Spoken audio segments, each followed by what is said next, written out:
2009. As always, I'm Craig, your host.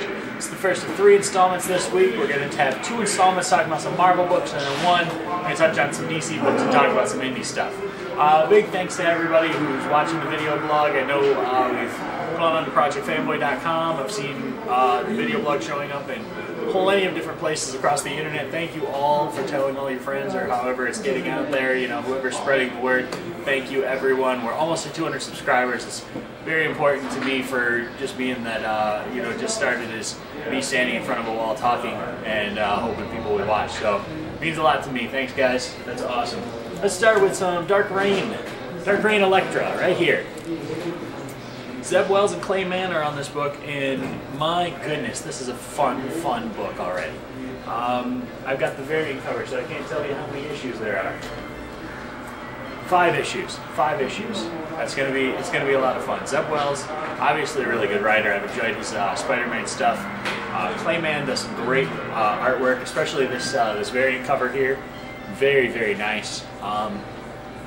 Elektra's been taken in by Hammer, of course, and that's why it's a Dark Reign book, because Norman Osborn's all over it. That man, there must be like 17 of him, because he's in like every book nowadays. It's crazy. So, this is very good, though. It's very interesting to see who Elektra is. They've kind of hinted at the fact that we're going to find out where she's come from, or, you know, when she was replaced and all of that. And I know that was kind of mentioned in Bendis' Secret, or in the new Avengers issues of Secret Invasion.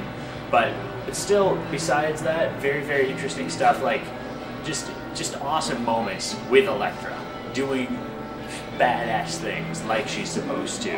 Very nice. She's fighting her way out. Very exciting. It's going to be a really good book going forward from there. In part 2, we're also going to talk about her old friend Daredevil. Come back for that, because I had a great time with that one.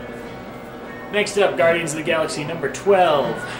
Not really a War of Kings tie-in, but I threw it into this one because it kind of fits in. You got Abnett and Lanning on it, and it does refer back to Nova, which we will also be reviewing on the stack there, which is a War of Kings tie-in.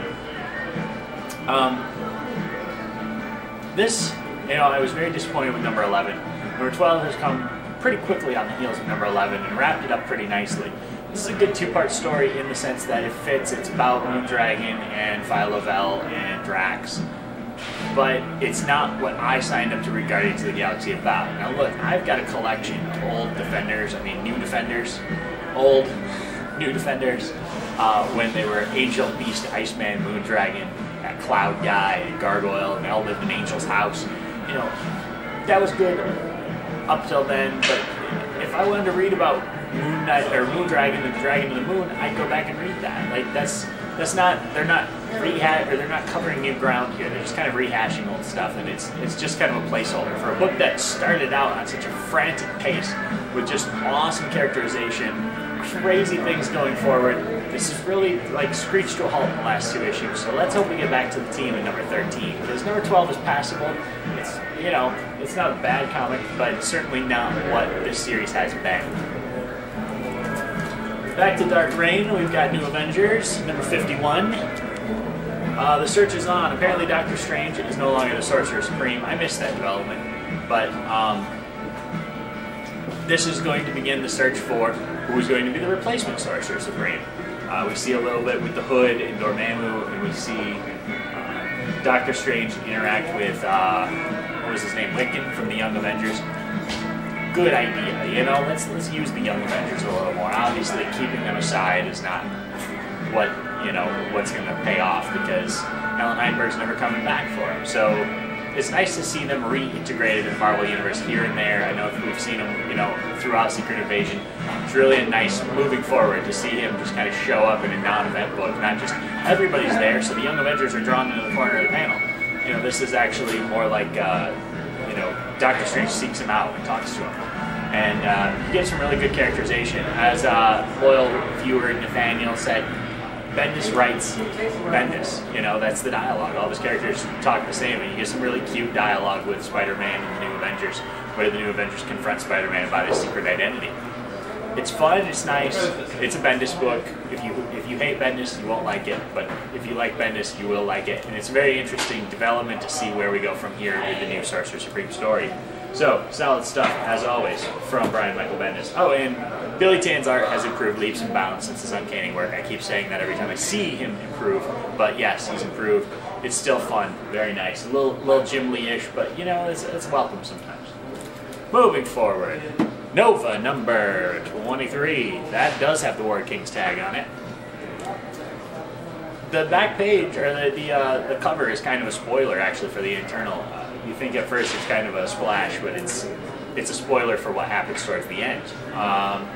Richard Rider, if you haven't been reading this book like I have, it was pretty quick to catch up. Richard Rider has lost his powers. He supposedly has 48 hours to live. He's living at Project Pegasus. Robbie, his little brother, is up in space as a Nova, which is very interesting. The Nova core and the world mind of Ego, the living planet. Very cool to have him with like a Nova symbol. This is like Marvel's answer to the Green Lantern Corps. And it's very interesting to see that, you know, especially if you're a Green Lantern fan and you're not into this, you know, color ring of the week stuff that's going on over there. It's good storytelling, but there are a lot of people who want their Green Lantern Corps to be a group of space protectors who fly around and, you know, and do stock Green Lantern Corps things, and the Nova Corps is kind of that. You know, it's been developed very much along that way. We see some more King's developments in how the Nova Corps gets ready to go forward, and special development with Rich Rider and Quasar towards the end, which of course culminates in the image that you see on the cover.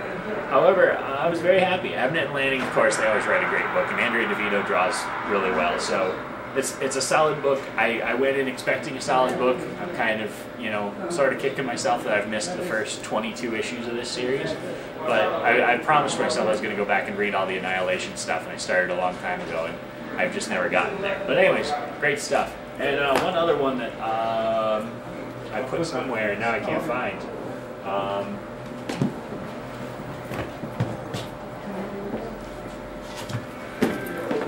I put it in the wrong stack. X-Men Kingbreaker number 4 of 4.